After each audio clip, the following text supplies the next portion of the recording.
సంవత్సరాల తరబడి government job కోసం వేచి చూస్తున్నారా? కేవలం 8 నెలల్లో మీ కల నెరవేర్చుకోండి. వెంటనే కింది నంబర్స్‌కి కాల్ చేయండి. నమస్తే రమగారు. నమస్తే జయ. రమగారు, మనం కొన్ని పురాణ ఇతిహాసాల్లో వింటూ ఉంటాం. ఇప్పుడు ఫర్ ఎగ్జాంపుల్ ప్రహ్లాదుడు ఉన్నారు. తను భక్తితో భగవంతుని తనకి ఒక సహాయం కోసం పిలిస్తే వచ్చేశారు. ద్రౌపది చూసాము. తర్వాత గజేంద్ర మోక్షంలో చూస్తూ ఉంటాం. అంటే భగవంతుణ్ణి మనం పిలిస్తే వచ్చేస్తాడు. వస్తాడు, పిలవకపోతే రాడు. రాడా? పిలిస్తే వస్తాడు. ఎవరు పిలిస్తే వస్తారు?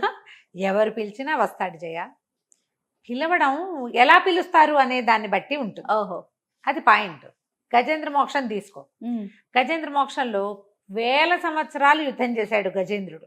మనకు తెలుసు కదా కథ ప్రకారం. అలా ఎలా ఉంటుందని అడక్కండి, అంతే. మనకు తెలీదు. పురాణంలో చెప్పారు. పోతన గారి భాగవతంలో గజేంద్ర మోక్షం పద్యాలు ఉంటాయి. లోకంబులు, లోకేశులు, లోకస్థులు తెగిన తుది ఎక్కడ ఆలోకమైన ఒక చీకటి లోకం వెనకాల ఒక పెద్ద చీకటి, దాని వెనకాల ఒక మహాద్భుత లోకం ఉంది. అక్కడెక్కడో ఉంటావు నువ్వు వచ్చి నన్ను రక్షించు, నా వల్ల కాదు, ఇంకా ప్రాణములు ఠావులు తప్పే అంటాడు. నా ప్రాణం అయిపోయింది, మూర్ఛ వస్తోంది, నీవే తప్ప ఇతఃపరం బెరుగా మన్నింపవే, రావే వరద కావవే ఈశ్వర సంరక్షించు భద్రాత్మక. ఇంత పద్యం మొత్తం పద్యం చెప్పేసా చూడు. నేను నా వల్ల కాదు, ఇంకా నేనేం చేయలేను, నువ్వు వచ్చి నాకు సహాయం చేయాల్సిందే ఇంకా అని పిలిచాడు. అంతకుముందు 10,000 సంవత్సరాలు యుద్ధం చేశాడమ్మా. అవును. నీళ్ళల్లో ఉంటే మకరానికి బలం ఎక్కువ, ఏనుక్కి బయట బలం ఎక్కువ. నీళ్ళల్లో ఉన్నప్పుడు దాని బలం ప్రకారం అది లాగేస్తుంది. శక్తి కొలది పోరాడాడు. ఆయనతో వచ్చిన గుంపంతా పోయింది, ఆ గజేంద్రుడితో వచ్చిన గుంపంతా. ఋతువులు మారుతూనే ఉన్నాయి, యుద్ధం అవదే. శక్తి పోయాక నా వల్ల కాదు, నువ్వే రా అని పిలిస్తే అప్పుడు ఏం చేశాడు? ఈయన సిరికిని చెప్పాడు, శంఖచక్ర యుగమును చేదోయి సంధింపడని పరిగెత్తాడు. భార్యకి చెప్పలేదు. శంఖం చక్రం యుద్ధం అక్కడ ఎవరినో చంపాలంటే ఆయుధాలు కావద్దు, ఒట్టి చేతులతో పరిగెత్తాడు భగవంతుడు. భగవంతుణ్ణి అలా పిలిచే ఆర్తి భక్తుడికి ఉంటే, దేవుడా నన్ను కాపాడు అంటే వస్తాడు. కాపాడు అని అడగకుండా నేనే ప్రయత్నం చేస్తే రాడు. ద్రౌపది కథలో కూడా అంతే కదా. ద్రౌపది కథ, ఆవిడ వస్త్రాపహరణం, ఆమెను రక్షించగలిగిన మహానుభావులు, మహాశక్తివంతులు, శౌర్య ప్రతాప సూరులు అయినటువంటి భర్తలు 5గురు కిరీటాలు తీసి పక్కన పెట్టిన ఆయుధాలు విసర్జించి కూర్చున్నారు. ఆమె మొదట భర్తల వైపే చూస్తుంది, వాళ్ళ వల్ల కాదు. అర్థమైంది ఆమెకి. అందుకని భగవంతుడిని పిలిచింది. అందుకొచ్చాడు. ఆమె అటు ఇటు పరిగెత్తి నా వస్త్రం లేదని ఒక గదో ఏదో పుచ్చుకుని చెంబు చేత విసిరేసి యుద్ధం చేస్తే యుద్ధం చేసుకుంటూ ఉండేది. పారిపోయేదేమో లేదా దొరికిపోయేదేమో. సందర్భాల్లో ఆవిడ ఏం చేసింది? భగవంతుడా నువ్వే నాకు దిక్కు, అన్యథా శరణం నాస్తి త్వమేవ శరణం మమ అంది. అందుకని శరణము ఇచ్చాడు. ప్రహ్లాదుడి కథలో ఎన్నిసార్లు అతనిని రక్షించాడో భగవంతుడు. భగవంతుడు ఉన్నాడని నమ్మాడు కాబట్టి. ఇక్కడ ప్రధానం అది. ఎప్పుడు కూడా నమ్మాలి. ఆ నమ్మకం ముందు మనకేంటంటే అపనమ్మకం వస్తుంది ఒకటి. తర్వాత రాడేమో అని అనిపిస్తుంది, లేడేమో అనిపిస్తుంది, రాడేమో అనిపిస్తుంది. ఈ కాలంలో దేవుడు వస్తాడండి అంటాం. దేవుడు రాడు, ఆయన ప్రతినిధి ఎవడో ఒకడు వస్తాడు. ఆ కాలం కాబట్టి, అది సత్యయుగం, సత్యకాలం కాబట్టి శంఖచక్ర గదాధారిగా ఉన్నవాడిని చూడగలిగేవాళ్ళు. అవును, మామూలు కళ్ళతోటి. మనం ఎక్కడ చూస్తాం? ఎవరో సహాయం చేస్తారు. సహాయాన్ని బట్టి వీడు భగవంతుడు పంపించిన వాడు అని మనం తెలుసుకోవాలి. నా వల్ల కాదు అన్నప్పుడు ఏదో ఒక సహాయం లభిస్తుంది. మనమే ప్రయత్నం చేస్తుంటే రాడమ్మా దేవుడు, రాడు. దీని మీద ఒక చిన్న ఇంట్రెస్టింగ్గా ఉండే చందమామ కథ ఒకటి. ఒకసారిట పాలకడల్లో విష్ణుమూర్తి, లక్ష్మీదేవి ఆవిడని హాయిగా గులాసాగా పడుతున్నాడు. ఆవిడ కాళ్ళు ఒత్తుతుంది. చటుక్కును మాయమైపోయేట ఆయన. కంగారు పడింది, అయ్యో అయ్యో ఎక్కడికో వెళ్ళిపోయాడు, ఈయన ఏమైపోయాడు అని. ఉన్నట్టుండి మాయమైపోయాడని ఈవిడ కంగారు పడి బ్రహ్మకి శివుడికి కబురు చేసేసింది. వాళ్ళు వచ్చేసరికి ఈయన వచ్చేసాడు. వాళ్ళు అడిగారు, స్వామి ఎక్కడికి వెళ్ళావయ్యా, ఏం చేసి వచ్చావు, ఏమిటి అంటే, భూలోకంలో రామయోగి అని ఒక నా భక్తుడు, అతను మార్జాల కిషోర న్యాయంగా మహాభక్తుడు, నాకు నన్నే పట్టుకుని ఉంటాడు. అయితే ఏమైంది, అతను ఒక పక్క పొలంలో అతని ఆవు ఒకటి పక్క వాళ్ళ కామందు పొలంలో జ్వరపడేసరికల్లా ఆవును కొట్టాడు కామందు. రక్షించడానికి వెళ్ళిన రామయోగి కూడా దెబ్బలు పడ్డాయి. కొడుతుంటే అతను రాఘవ రామ నారాయణ వైకుంఠవాస బద్రివాస అని పిలుస్తున్నాడు. అతన్ని రక్షిద్దామని పరిగెత్తాను. కానీ ఆ దెబ్బల బాధను తట్టుకోలేక అతను మార్జాల కిషోర్ న్యాయం నుంచి మర్కట కిషోర్ న్యాయానికి మారిపోయాడు.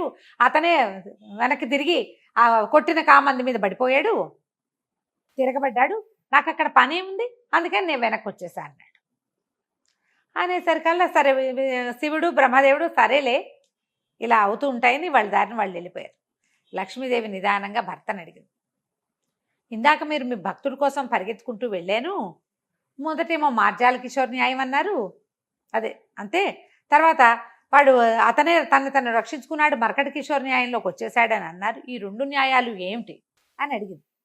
న్యాయం అంటే ఏమిటి న్యాయం అంటే, మొదటిది మార్జాల కిషోర్ న్యాయం. మార్జాల కిషోర్ అంటే మార్జాలం అంటే పిల్లి పిల్ల. ఆ పిల్ల బాడీ వదిలేసి ఉంటుంది. పిల్లి దాన్ని ఇట్లా మెడ దగ్గర పట్టుకుని, పిల్లి పళ్ళు కూరలు ఎంత పదునుగా ఉంటాయి, అదే ఇట్లా పట్టుకుని తీసుకుపోతుంది. పిల్లికి దాని మీద స్పృహ ఉండదు. ఆ పిల్లకి తల్లి మీదే నమ్మకం. దానికి భగవంతుడే నన్ను నడిపించేవాడని నమ్మాడు రామయోగి. దెబ్బలు పడుతుంటే రామ గోవింద నరహరి వార్తేవ పురందర అని పిలిచాడు నన్ను. నేను అక్కడి వాడిని రకమారి నా మీదే ఆశ పెట్టుకుని దెబ్బలు తింటున్నాడు. అందుకని వెళ్ళిపోయాను. నేను వచ్చి రక్షిస్తానని మార్జాల కిషోరం లాగా అమ్మే అంటుంది. అది దాన్ని కాపాడమని తల్లి పరిగెత్తుకుంటూ వచ్చి మెడపుచ్చుకుని తీసుకెళ్ళి 7 ఇళ్ళు తిప్పుతుంది. మీరు గమనించండి, పిల్లికి ఉన్న మెడ ఎంత పలచగా ఉంటుంది, దాని స్కిన్ ఎంత మృదువుగా ఉంటుందో. పిల్లి పళ్ళు కూరలు పహాపదులుగా ఉంటాయి. పళ్ళు దిక్కండి ఆ పిల్లని ఇట్ట పట్టుకెళ్తుందమ్మా, అది భలే పట్టుకుంటుంది. మార్జాల కిషోర న్యాయం అది. తర్వాత ఏమైంది, అతను ఏం చేశాడు, ఆ దెబ్బలు తాళలేక దేవుడి గోవిందనామాలు వదిలిపెట్టేసి గోవింద కేశవ మత్సూదర అండం మానేసి పంచగట్టి దెబ్బలకు దిగాడు. తను రక్షించుకునేందుకు ప్రయత్నం చేశాడు. ఇది మర్కట కిషోర న్యాయం. మర్కటం అంటే మంకీ, కోతి ఎంత పరిగెడుతుందో ఎంత ఎగురుతుందో దాని పిల్ల ఇట్లా కావలిచ్చుకుని ఉంటుంది తల్లిని. గమనించండి, ఆ పిల్లకి తల్లి మీద నమ్మకం లేదు, తన చేతుల మీదే నమ్మకం. అదే పట్టుకుంటుంది. కోతి అన్ని చెట్లు ఎక్కుతుంది, అవి ఇవి పట్టుకుంటుంది. దాని పొట్టని కరుచుకుని ఉన్న పిల్ల అస్సలు వదిలిపెట్టదు. దాన్ని ఇట్లా పీకాలి బలవంతంగా, దాని నుంచి వదిలించుకోలేదు తల్లి అసలు. దానంతటి అది వదలాలి తప్ప. అదే దాని చేతుల మీదే దానికి నమ్మకం ఉంది, తల్లిని నమ్మదు అది. ఇప్పుడు అందుకని వాడు ఏం చేశాడు, తన చేతుల్ని నమ్ముకున్నాడు, ఇక నన్ను వదిలిపెట్టేశాడు. దానికి లెక్కే లేదు. ఇతను కూడా అంతే, నన్ను లెక్క పెట్టక తన పంతం చేసుకున్నాడు. ఆయన రక్షించుకునేటప్పుడు నేనెందుకు రక్షించటం, భగవంతుడు ఎందుకు వస్తాడు, ఇక రాడు. ఈ 2 న్యాయాలు భగవంతుడికి భక్తుడికి అనుసంధానం చేసేవి. గురువుని కూడా అంతే, గురువుని నమ్మాలి. మార్జాల కిషోర్ న్యాయంలాగా గురువు ఏది చెప్తే అది చెయ్యి. దూకేయమంటే దూకే, వాడిని కొట్టు అంటే కొట్టు, ఏం చేయమంటే అది చెయ్యి. అప్పుడు గురువు నీకు మోక్షాన్ని ఇస్తాడు, ముక్తి మార్గాన్ని చూపిస్తాడు అని చెప్తారు. అలా కాకుండా నీ పంథాలో నువ్వు గురువుని పట్టుకున్నావు అనుకో, నువ్వే గురువే. నువ్వు ఎప్పటికీ గురు మార్గదర్శనం, గురువు ఆ మార్గదర్శనంలో ఉండవు. నువ్వు నీ దారిని నువ్వు ఉంటావు. భగవంతుడు కూడా అంతే. బాగా చెప్పారు కదా. మనం దేవుణ్ణి అలా నమ్మాలి. ఒకవేళ ఏదైనా ఒక పరిస్థితికి అవలేదనుకో, నాకు ఇదే మంచిదేమో అని నమ్మాలి. దేవుణ్ణి తిట్టకూడదు. ఏదో ఒక విపత్కర పరిస్థితి వచ్చింది, దేవుడా దేవుడా దేవుడా దేవుడా దేవుడా దేవుడా అన్నాం, ఏం అవలేదు. అవతల వాళ్ళు వచ్చి మన చెంపకాయ కొట్టారు ఒకటి, మన పనంతా పాడైంది. రేపటికి ఇదే మంచిదేమో అని నమ్ము. దేవుడు రాలేదంటే ఏదో కారణం చేతే రాలా, నాకు ఇదే మంచిది, ఈ పరిస్థితే నాకు కరెక్ట్ అని నమ్మితే కుదురుతుంది. ఇలా ఆలోచిస్తే అసలు భగవంతుడికి భక్తుడికి వేరే అనుసంధానం అక్కర్లే, ఇదే అనుసంధానం. చాలా బాగుంది. నమస్తే. నమస్తే చే.